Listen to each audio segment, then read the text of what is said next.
বলা যাবে কি? ওই সময় তিনি ডাক দেয়া বলেন, 1 বছর 2 বছর 3 বছর 4 বছর না, আমি একটানা 400 বছর থেকে এই জায়গায় মৌমাছির কামড় খাই আর আল্লাহর তাসবিহ বয়ান করি। আল্লাহু আকবার বলেন। বলেন কয়শো বছর? আওয়াজ করে বলেন কয়শো বছর? 400 বছর। মুসা আলাইহিস সালাম বলেন, হায় আল্লাহ, 400 বছর একটা মানুষ মৌমাছির কামড় খায় তোমার তাসবিহ আদায় করে, আমি মুসা জানি না? মুসা আলাইহিস সালাম তো জানে না। একটু শুধু মনোযোগী হয়ে যান।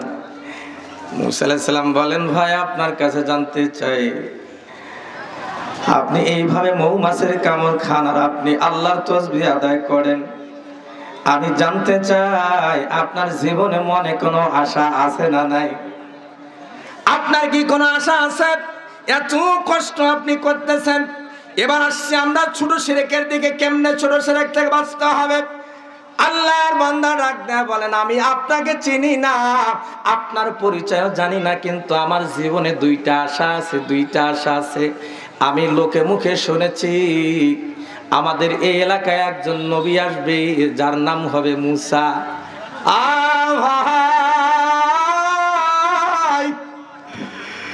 আমি লোক মুখে শুনেছি আমার এই এলাকায় একজন নবী আসবে যার নাম হবে মুসা। আমার জীবনের 1 নম্বরের আশা হলো আমি ইন্তেকালের আগে মুসার সাথে আমি একটু মোলাকাত করতে চাই। চিৎকার করে বলেন না সুবহানাল্লাহ। মুসা আলাইহিস সালাম বলেন, না আমি মুসা। আর একটু ডাক দেয়া বলেন, আর কি আশা আছে একটু বলো ভাই। আল্লাহর বান্দা বলেন, 2 নম্বরে হলো এটা হলো গরম পানি, গরম চা দিয়েছে। আমার দিকে খেয়াল করেন। মুসা আলাইহিস সালামকে লক্ষ্য করে আল্লাহ পাকের বান্দা ডেকে ডেকে বলেন, উনি তো আর হযরত মুসাকে চেনে না। আমি 400 বছর থেকে এই জায়গায় মৌমাছির কামড় খাই, আল্লাহর তাসবিহ আদায় করি। আমার দিকে লক্ষ্য করেন, গ্লাস আছে একেবারে আমাদের হাতে। মুসা আলাইহিস সালামকে আল্লাহ পাকের বান্দা বলো, ভাই আমার জীবনে আর একটা আশা হলো ইন্তেকালের আগে আমি 1 গ্লাস ঠান্ডা পানি একটু পান করতে চাই, 1 গ্লাস ঠান্ডা পানি খাবার চাই, এটা হলো আমার একটু আশা। এইবার আল্লাহর নবী মুসা নিজেকে কন্ট্রোল করতে না পারিয়া হযরত মুসা ডাক দেয়া বলেন, ওগো আল্লাহর বান্দা, টেনশন করিও না, তোমার জীবনে যে 2টা আশা আছে, তুমি মুসার সঙ্গে মুলাকাত করতে চাও আর তুমি 1 গ্লাস ঠান্ডা পানি খাবার চাও। রে ভাই আল্লাহু আকবার বলেন। এ ভাই আজ তোমার 2টা আশাই পূরণ হবে। তুমি মুসার সাথে মুলাকাত আর সাক্ষাৎ করতে চাইছো, হাত লাগাও বাবাজি, হাতটা দাও ভাই, হাতখান আগে আসো, এদিকে আগে আসো, তোমরা আগায় আসো, আগায় আসো, হাত বাড়ায়া দাও, আমি হলাম আল্লাহর নবী মুসা। আনন্দে আত্মহারা হয়ে গেছে। আপনি মুসা? কে বললো আপনি মুসা? আমি হলাম মুসা কালিমুল্লাহ। আমি আল্লাহর সাথে কথা বলার জন্য আমি তুর পাহাড়ে যাইতে আসিলাম, তোমার অবস্থা দেখে আমি দাঁড়ায়া গেলাম। 2 নম্বরে তুমি একটা আশা পোষণ করেছো, 1 গ্লাস ঠান্ডা পানি খাবার চাও। ধৈর্য ধরো, অপেক্ষা করো, আমি এক্ষুনি তোমার জন্য ঠান্ডা পানি নিয়ে আসতেছি, ব্যবস্থা হবে এক্ষুনি তোমার। মুসা আলাইহিস সালাম বললেন, ঠিক আছে তুমি থাকো, এক্ষুনি ঠান্ডা পানির ব্যবস্থা হবে। ঠান্ডা পানি আনার জন্য হযরত মুসা আলাইহিস সালাম চলে গেলেন।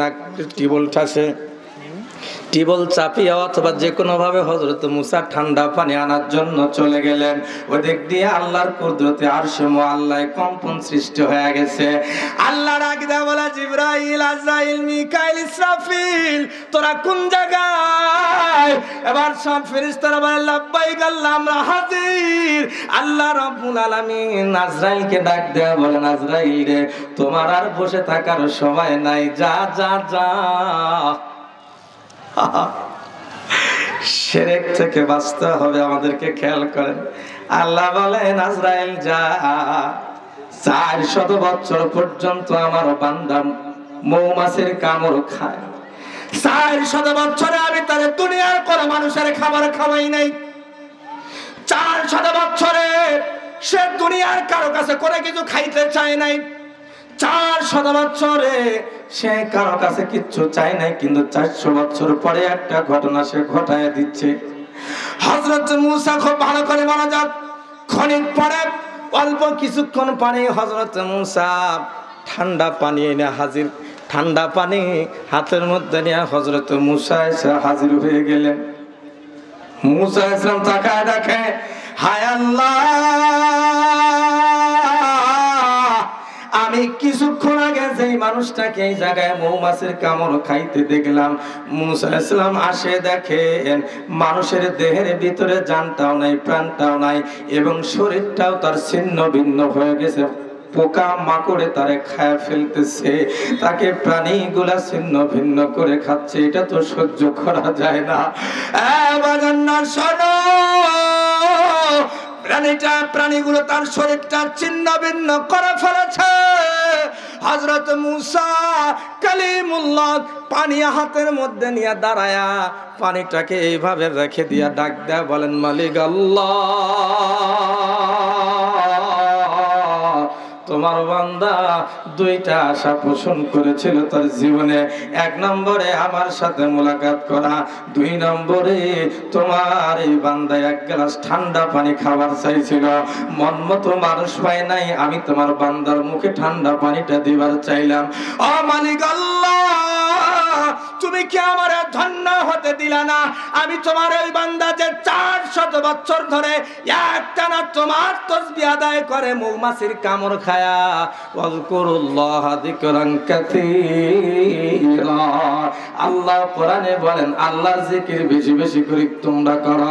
মালিক আল্লাহ, আমিও তাকে একটু পানি খাওয়ায়া নিজেকে ধন্য করাবার চাইছিলাম, তুমি আমাকে সুযোগটা দিলা না।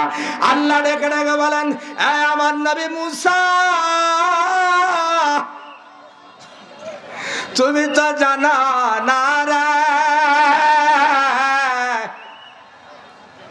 আজ 400 বছর পর আমার বান্দার সাথে তোমার মুলাকাত সাক্ষাৎ হয়েছে। 400 বছর তাকে কে খাওয়াইছে? মূসা আলাইহিস সালাম বলেন, মালিক আল্লাহ, আমি জানি না, আপনি খাওয়াইছেন। আল্লাহ বলেন, 400 বছর আর পানির পিপাসা কে নিবারণ করছে? মূসা আলাইহিস সালাম বলেন, মালিক আল্লাহ, আমি জানি না, হয়তো বা আপনি করেছেন। আল্লাহ বলেন, মূসা রে, 400 বছর একটা মানুষ মৌমাছির কামড় খেয়ে বাঁচার কথা ছিল না, মানুষটাকে কে বাঁচায় রাখছে? আল্লাহকে ডাক দেয়া হযরত মূসা বলেন, আল্লাহ আপনি বাঁচায় রাখছেন। আল্লাহ বলেন, মূসা রে, আমার এই বান্দা জীবনের শেষ পর্যায়ে এসে ওই 1 গ্লাস ঠান্ডা পানি আমার দিকে লক্ষ্য করেন। আমার এই বান্দা 400 বছর আমি খাওয়াইলাম, আমি তাকে বাঁচায় রাখলাম, আমি তার ওই ব্যথা অনুভব হওয়ার পরও তাকে মৃত্যু না দিয়া তাকে আমি হায়াতে রাখলাম। আজ আমার বান্দা তোমার কাছে চাইছে রে মূসা, সে যদি 1 গ্লাস ঠান্ডা পানি তোমার কাছে না চাইয়া আমার কাছে যদি ঠান্ডা 1 গ্লাস পানি চাইতো, আমি কি আমার বান্দাকে ঠান্ডা পানি দিতে পারতাম না?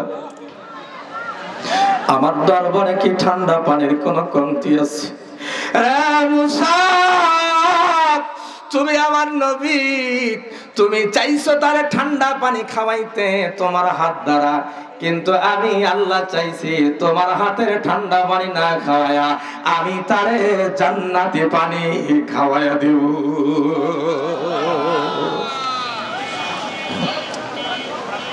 400 বছর আমি খাওয়াইলাম, সে যদি আমার কাছে চাইতো ঠান্ডা পানি আমি তারে খাওয়াইতাম। ও মূসা শোনো, সে আমার কাছে না চাইয়া তোমার কাছে চাইছে, এটা আল্লাহ আমার ভালো আমি আল্লাহর ভালো লাগে নাই, আমার ইজ্জতে আঘাত লাগছে। আমার বান্দা আমার কাছে যদি চাইতো তাহলে আমি আমার বান্দারে বাঁচায় দিতাম। রে মূসা, এদিকে লক্ষ্য করেন আমার দিকে, খুব ভালো করে মনোযোগ। আল্লাহর নবী, আল্লাহ পাক এজন্য বলেন, আমান ইউশরিক বিল্লাহ ফাকান্নামা খাররা মিনাস সামা। আল্লাহু আকবার। যে ব্যক্তি আমার সাথে শিরক করলো সেজন্য আসমান থেকে পড়ে গেল। ছোট্ট করে মনোযোগ দিয়ে যায়। ছোট্ট শিরক আল্লাহর পছন্দ হয় নাই, মানুষটার প্রাণটা বের করে নিয়েছি। আল্লাহ বলেন, মুসা যদি আমার কাছে চাইতো আমি তারে ফিরাইয়া দিতাম না। আমার বাবা যে লক্ষ্য করেন, এর সাথে একটু খালি দিয়ে আমি সামনের দিকে চলে যাই, একটু আমি জোড়া দিয়া চলে যাই। আমাদের মুসলিমদের মিল্লাত আবিকুম ইব্রাহিম হুয়া সাম্মাকুমুল মুসলিমিন, আমাদের মুসলিমদের মিল্লতের আদি, আমাদের মুসলিম মিল্লতের পিতা হলো হযরতে ইব্রাহিম। হুয়া সাম্মাকুমুল মুসলিমিন, তিনি আমাদের নাম রাখছেন মুসলমান করিয়া। ছোট্ট করে বলে দেয়া যায়, হযরতে ইব্রাহিম খলিলুল্লাহকে যখন নমরুদ আগুনের মধ্যে ফালাইলো, এদিকে দেখেন এদিকে দেখেন, ছোট্ট করে শিরক থেকে বাঁচতে হবে। ইব্রাহিম খলিলুল্লাহ ছোট্ট নবী আগুনে যখন নমরুদে ফেলাইলা, ওই সময় হযরতে আল্লাহর পক্ষ থেকে প্রেরিত ফেরেশতা হযরতে জিবরাইল ডাক দেয়া বলেন, ওগো নবী ইব্রাহিম, আপনি যদি বলেন, আপনার যদি মন চায়, তাহলে আমি জিবরাইলের একটু শাস্তির ব্যবস্থা করে দেয়া যায়। হযরত ইব্রাহিম বলেন, ও ভাই জিবরাইল, আপনার সহযোগিতার কোনো প্রয়োজন নাই, আপনার সহযোগিতা আমি চাই না। আমারে যে আল্লাহ বানাইছে, আমারে যে আল্লাহ দুনিয়াতে পাঠাইছে, আমি ওই আল্লাহর দিকে মতাবজ্জ হয়ে আছি, আমি ওই আল্লাহর সরাসরি সাহায্য চাই। তোমার আগুন নিভাইয়া দেওয়ার কোনো দরকার নাই, নমরুদকেও শাস্তি দেওয়ার দরকার নাই, আমি তো আল্লাহর দিকে তাকায় আছি। আমি তো আমার মালিকের দিকে তাকায় আছি। আমার সেই মালিক বানাইছে, ওই মালিকই তো আমারে হেফাজত করবে। তুমি তো পূর্ণ হেফাজত করার ক্ষমতা রাখো না। হযরতে জিবরাইল বলছিলেন, আমি আমার আল্লাহর ফেরেশতাদেরকে সবগুলাকে আমি এক জায়গায় করে দিই, কয় কিচ্ছু লাগবে না, তুমি তোমার দায়িত্ব পালন করো, আমি আল্লাহর উপর তাওয়াক্কুল নিয়ে আছি। আল্লাহর নবী হযরত ইব্রাহিম ছোট্ট মানুষ, ওই সময় যদি খুব খেয়াল করেন, শিরক থেকে বাঁচতে হবে। ওই সময় যদি আরেকটা নবীর ইতিহাস আপনাদের ছোট্ট করে জানায় দেব। ওই সময় যদি তিনি হযরতে জিবরাইলকে বলতেন, ও ভাই জিবরাইল, তুমি একটু আসো, আমাকে সহযোগিতা করো, তাহলে ওই সময় আল্লাহ পাক হয়তো ডেকে বলতেন, ইব্রাহিম, আমি আল্লাহ থাকতে তুমি জিবরাইলের কাছে সহযোগিতা চাইলা কেমন করে? যার কারণে আরেকজন নবীর ব্যাপারে ইতিহাসে এসেছে, হযরত জাকারিয়া আলাইহিস সালামের ব্যাপারে ইতিহাসটা এসেছিলেন। হযরত জাকারিয়া আলাইহিস সালাম তিনি রওনা করতেছিলেন, যাইতেছিলেন। আবার হযরত ইউনূস আলাইহিস সালামের ব্যাপারে ইতিহাসটা এসেছে। হযরত ইউনূস আলাইহিস সালাম ওনার কওম থেকে যাচ্ছিলেন সরে, আল্লাহ পাকের বান্দা হযরত ইউনূস নৌকার মধ্যে ছিলেন, মাছে গিলে ফেললো। আমি শুধু একটু একটু করে বলি, এতটুকু বোঝাবার চেষ্টা করছি, শিরক ছোট্ট শিরক আল্লাহ পছন্দ করে না। ওই সময় যদি হযরত ইব্রাহিম বলতেন, আমি তোমার কাছে সহযোগিতা চাই, হতে পারে আল্লাহ পাক ওই সময় সহযোগিতা করতো না, কিন্তু হযরত ইব্রাহিম তাওয়াক্কুল আর ভরসা করলেন একমাত্র আল্লাহর উপরে। আর আল্লাহ পাক ওই সময় আগুনকে ডেকে বললেন, কুলনা ইয়া নারুকুনি বারদাও ওয়া সালামান আলা ইব্রাহিম।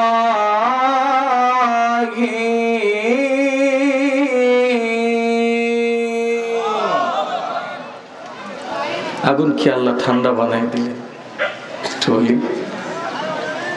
ঠান্ডা বানাই দিয়েছেন আল্লাহ তাআলা। হযরত ইব্রাহিমকে জিজ্ঞাসা করা হয়েছিল, আপনার সবচেয়ে সুখময় দিন কোনটা ছিল, আপনি বলেন তো দেখি।